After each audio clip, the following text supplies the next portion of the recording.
လှပလုံးနဲ့ပဲရစ်မြို့ကြီးရဲ့အမှောင်ဘက်ချမ်းမှာကျင်းပြချစားနေတဲ့အစိုးရဝန်ထမ်းတွေလူကုန်ကူးခိုင်းနေကြဘဝပြတ်တော့မဲ့တပီးလေးကိုလိုက်ခဲ့တဲ့ CIA agent ဟောင်းဒီနေ့တင်ဆက်ပေးမှာကတော့တိတ်ကင်းဆိုတဲ့ဇာတ်ကားလေးပဲဖြစ်ပါဆက်လက်အစမှာ Brian ဟာ18နှစ်ပြည့်ပြီးအပြိုဖြစ်တော့မဲ့သူ့သမီးလေးငယ်ဘဝကိုအိမ်မက်မက်ရင်းနဲ့စခဲ့ပါကမ္ဘာတဝန်းမှာအန်နီအရှိဆုံးလှုပ်ဝက် mission တွေကိုလုပ်ခဲ့ရတဲ့ CIA agent ဟောင်း Brian ဒီအလုပ်ကြောင့်ပဲသူ့ဇနီး Leonor နဲ့လည်းဝါရှင်ခဲ့ရပြီးသမီးဖြစ်သူ Kim နဲ့လည်းအလံဝေးခဲ့ရပါတယ်မှုအခင်းတွေကိုကင်တွယ်ရမှာဖက်ကန်းခတ်အောင်ကျွမ်းကျင်လုံးနဲ့သူဟာရာရောက်တန်တရားတွေနဲ့စောင့်ကြည့်နေတဲ့လူခွာစာကြီးတယောက်လိုဖြစ်နေပါတယ်အခုခါမှာတော့သူဟာ California မှာအခြေချပြီးသမီးနဲ့နီးနီးကပ်ကပ်နေဖို့ကြိုးစားနေခဲ့တာပါဖြစ်သူ Kim ရဲ့18နှစ်ပြည့်မွေးနေ့မှာဇနီးဟောင်းရဲ့ခင်မွန်တထေးကြီးက Kim ကိုမြင်းတစ်ကောင်လက်ဆောင်ပေးပြီး Brian ပေးတဲ့ကာရာအိုကေဆက်လက်ဆောင်ကိုလွှမ်းမိုးသွားပါတယ် Brian အတွက်တော့ Kim အရွယ်ရောက်လာတော့ကြည့်နေရတာပြင်ပထဲကနေသူ့ကိုဆွဲခေါ်ထုတ်သွားနေသလိုပါပဲအားလုံးပျော်ရွှင်နေချိန်မွေးနေ့ရှင်အဖေရင် Brian ကတော့ဘာမှမဆိုင်သလိုဖြစ်နေခဲ့ပါတယ် Brian ရဲ့တငယ်ချင်းတွေကလုံခြုံရေး agency မှာ Brian ကိုနေရာတနေရာပေးပါတယ်နာမည်ကြီးအဆိုတော်တယောက်တော့ body guard ဖြစ်တာဝန်ထမ်းဆောင်ရင်အဆိုတော်ဖြစ်ချင်တဲ့ Kim အတွက်လက်မှတ်တောင်ပေးခဲ့ပါသေးတယ်မျှော်လင့်ထားပဲရုံးရင်းဆန့်ကျင်မှုတွေဖြစ်ပြီး Brian ကအဆိုတော်မလေးကိုလုံခြုံအောင်ဥဆောင်ခေါ်ထုတ်လာနိုင်ခဲ့ပါတယ်အဆိုတော်မလေးက Brian ကိုသူ့အသက်ကယ်လိုက်တယ်လို့သဘောထားပြီးဆိုတော်ဖြစ်ချင်နေတဲ့ Kim နဲ့တွေ့ပေးမယ်ဆိုပြီးသဘောတူလိုက်ပါတယ် Brian တယောက်လည်းသမီးစီကမျက်နှာသာရမယ်ဆိုတဲ့မျှော်လင့်ချက်နဲ့ဝမ်းသာနေပါတယ်ဒီလိုနဲ့သမီးလေးနဲ့ဆုံတွေ့ချိန်မှာတော့ Kim စီမှာတခြားတောင်းဆိုစရာတွေရှိနေပါတယ်ဒါကတော့တငယ်ချင်းနဲ့ Paris ကိုအလဲလိုက်သွားဖို့ပဲဖြစ်ပါတယ်အသက်မပြည့်သေးတဲ့ Kim ကအုတ်ထိန်သူ Brian စီကနေပြီးခွင့်ပြုချက်လိုနေတာပါအန်နေများရဲ့လောကကြီးရဲ့အလောတကြီးထွက်သွားခြင်းနေတဲ့အရွယ်ရောက်ခါစား Kim ဟာအဆိုတော်မလေးနဲ့တွေ့ဖို့တော့စိတ်ဝင်စားတော့ပါ Brian ကယူရိုပမှာလူမောင်ခိုလုပ်ငန်းတွေရှိနေတာကိုကောင်းကောင်းသိလို့အစပိုင်းမှာလုံးဝခွင့်မပြုခဲ့ပါဘူးဒါပေမဲ့ဇနီးဟောင်းရဲ့အပြစ်တင်စကားတွေနဲ့သမီးဖြစ်သူရဲ့စိတ်ပြတ်မှုကိုမကြည့်ရတာကြောင့်ဖုံးမြဲနဲ့ဖြေရမယ်အိမ်ပြန်ရမယ့်ရက်အတိအကျပြောရမယ်ဆိုတဲ့စီကံချက်၃ချက်နဲ့လက်မှတ်ထိုးခွင့်ပြုခဲ့ပါတယ်ဒီစိတ်ကိုလိုက်ဖို့ချိန်မှာတော့သမီးအိတ်ထဲလက်မှတ်တွေကိုတွေ့ပြီး Paris သွားမှာမဟုတ်ပဲ Rock Band တစ်ခုနဲ့တူယူရိုတစ်ခွင်လုံးပတ်မယ်ဆိုတာကိုသိသွားပါတော့တယ် Brian စိတ်ပြတ်သွားပြီမဲ့ဇနီးဟောင်းရဲ့စကားနာထုံးမှုတွေကြားမှာပဲဘာမှမတက်နိုင်ခဲ့ပါဘူးဒီလိုနဲ့ Kim တယောက်ဘယ်လိုအန်နေဆိုးတွေနဲ့ကြုံတွေ့ရတော့မလဲဆိုတာကိုနောက်အပိုင်းမှာဆက်လက်ကြည့်ရှုပေးကြပါဦးခင်ဗျ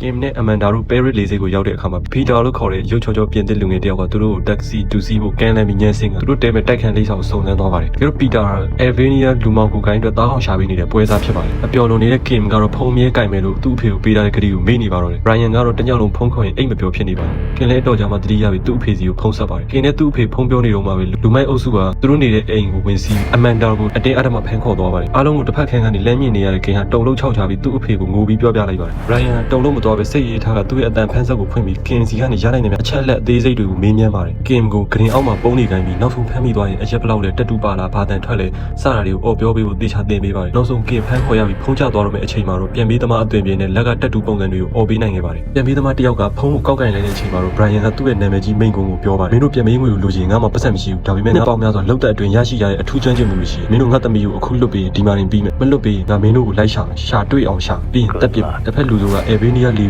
သိန်းနဲ့ Good luck လို့ပြန်ပြောပြီးဖုံးချသွားပါတယ် Brian လည်းဇနီးဟောင်းအိမ်ကသမီးရဲ့အခန်းကိုသွားပြီးတက်နိုင်တဲ့များတဲလုံးစားပြီးထပ်ရှာပါတယ်အမေဖြစ်သူကလည်းလွတ်တော့ကလွတ်ပြီးအခုမှမျက်ရည်နဲ့မျက်ခွက်လုံးနေပါတယ် Brian ကသူ့ရဲ့မိတ်ဆွေတယောက်စီဖုံးအတန်ဖိုင်ကိုခွဲချက်စိတ်ဖြာခိုင်းရအဆိုပါလေးသိန်းဟာ Albania အခြေစိုက်ထိတ်တဲ့လူမောင်ကိုကိုင်းဖြစ်ပြီး၎င်းတို့ကဖမ်းမိတဲ့မိန်းကလေးတွေကို96နာရီအတွင်းမူးယစ်ဆေးတိုက်ကပြည့်တဲ့စာလုပ်နေတဲ့ရောင်ပြစ်တက်တာမို့အချိန်96နာရီပဲရပါတော့တယ် Kim ရဲ့ပထွေးဖြစ်သူတထေးကြီးရဲ့စီမံပေးမှုနဲ့လင်းလက်မှတ်ဖြတ်ခိုင်းပြီး Paris ကိုချက်ချင်းထွက်ခွာဖို့လာခဲ့ပါတော့လင်းပေါ်မှာတော့ Brian တယောက်အတန်ဖိုင်တွေက Albania လေးသိန်းနဲ့ Good luck ဆိုတဲ့အတန်တွေကထပ်နားထောင်လာခဲ့ပါတယ်နောက်96နာရီအတွင်း Kim ဘယ်လိုကယ်ထုတ်မလဲဆိုတော့နောက်အပိုင်းမှာဆက်လက်ကြည့်ရှုပေးကြပါဦးParis ကိုရောက်ချင်း Brian ဟာသမီးဖြစ်သူတဲခုတ်ခဲ့တဲ့တိုက်ခန်းကိုသွားပြီးစုံစမ်းစစ်ဆေးပါတယ်။ခြေရလက်ရမပြတ်သေးတဲ့ရုံးရင်းဆန့်ခန့်အခြေအနေတွေကိုစစ်ဆေးกินနေခဲ့တဲ့အခန်းရဲ့ကွဲကြည့်နေတဲ့ဖုန်းထဲက memory card တစ်ခုကိုရှာတွေ့လိုက်ပါတယ်။အဲ့ဒီထဲကဓာတ်ပုံတွေကိုစစ်ဆေးပြီးတော့ဓာတ်ပုံရဲ့မှန်ရောင်မြန်ထဲမှာလေစိတ်ကပွဲစား Peter ရဲ့မျက်နှာကိုတွေ့ရှိသွားပါတယ်။ Brian လေစိတ်ကိုပြန်သွားပြီး Peter ကိုခြေရခန့်ကလိုက်လံဖမ်းဆီးပါတယ်။ Peter ကထွက်ပြေးဖို့ကြိုးစားရင်လမ်းမပေါ်မှာကားတိုက်မိပြီးတေဆုံသွားတာကြောင့်တဲလုံးစာပြတ်တောက်လူနေပါဖြစ်သွားပါတယ်။ဒါကြောင့် Brian ဟာသူ့ရဲ့မိတ်ဆွေဟောင်းပြင်သစ်ထောက်လန်းရေးအရာရှိ Jane Cloud စီတွားရောက်အကူအညီတောင်းခဲ့ပါတယ်။ Cloud ကအစိုးရယာလူကြီးရတာကြောင့်ပြဿနာမဖြစ်စေဖို့က Brian ကိုတတိပေးပါတယ်။တကယ်တော့ Cloud ကလည်းဒီလူမောင်ခိုဂိုင်းတွေစီကလက်ငွေယူကမျက်စိမိတ်ပေးတာသူဖြစ်ပါတယ်။သူက Brian ကိုမြို့ရဲ့ Albania ဂိုင်းတွေကျင်းနေရနေရာတစ်ခုကိုလမ်းညွှန်ပေးပြီးနှင်ထုတ်ဖို့ကြိုးစားပါတယ်။ Brian က Cloud ညွှန်ပြလိုက်တဲ့နေရာကိုသွားပြီးပြည်တဲ့စာတယောက်နဲ့ပြဿနာဖြစ်ဟန်ဆောင်လိုက်ပါတယ်။ပြည်တဲ့စာကောင်ရောက်လာချိန်မှာတော့ Euro 100အယောပေးပြီးအတန်ဖန်းဆက်တက်ပေးလိုက်ပါတယ်။ပြီးတော့သူကအတန်ဖန်းကရိယာတွေနဲ့စကားပြန်လူတစ်ယောက်ငှားပြီးဂိုင်းသားတွေရဲ့စကားပြောတဲ့တွေကိုခိုးနားထောင်နေလိုက်ပါတယ်။အစပိုင်းမှာတော့ရောက်တဲ့ရစကားတွေဖြစ်ပေမဲ့နောက်ဆုံးတော့သူ့သမီးနဲ့ပတ်သက်တဲ့အချက်လက်တချို့ရလိုက်ပါပြီ။ပြည်တဲ့စာကောင်တွေရဲ့ကားလည်းထွက်သွားပြီးမှ Brian လည်းအချိန်ဆွဲမနေပဲနောက်ကနေလိုက်ခဲ့ပါတယ်။စောက်လက်စအဆောက်အဦတစ်ခုရဲ့လုပ်ငန်းခွင်မှာ Albania ဂိုင်းအခြေစိုက်တဲ့ယာယီတဲရှိနေပါတယ်။အဲမှာတော့မူးယစ်ဆေးအထိုးခံထားရတဲ့မိမငယ်လေးအများကြီးဟာပြည်တဲ့စာအဖြစ်အဓမ္မစီခိုင်းခံနေရပါတယ်အခန်းဝင်တစ်ခန်းတော့ရှာပြီးချိန်မှာတော့ Kim ဝက်သွားတဲ့ဂျင်းဂျက်ကက်ကိုရှာတွေ့လိုက်ပါတယ်စခန်းသွားမလို့လုံနေတဲ့ကောင်ကိုတမပြီးကြည့်လိုက်ချိန်မှာတော့ Kim ဟုတ်မနေပါဘူးဘလို့မေးစီးကောင်းနေတဲ့ကောင်မလေးကလည်းပြန်မဖြေနိုင်ပါဘူး Brian လည်းမြင်သမျှကောင်အမှောက်သိပ်ပြီးနောက်ဆုံးသဲလွန်စာကိုလက်လွတ်မခံပ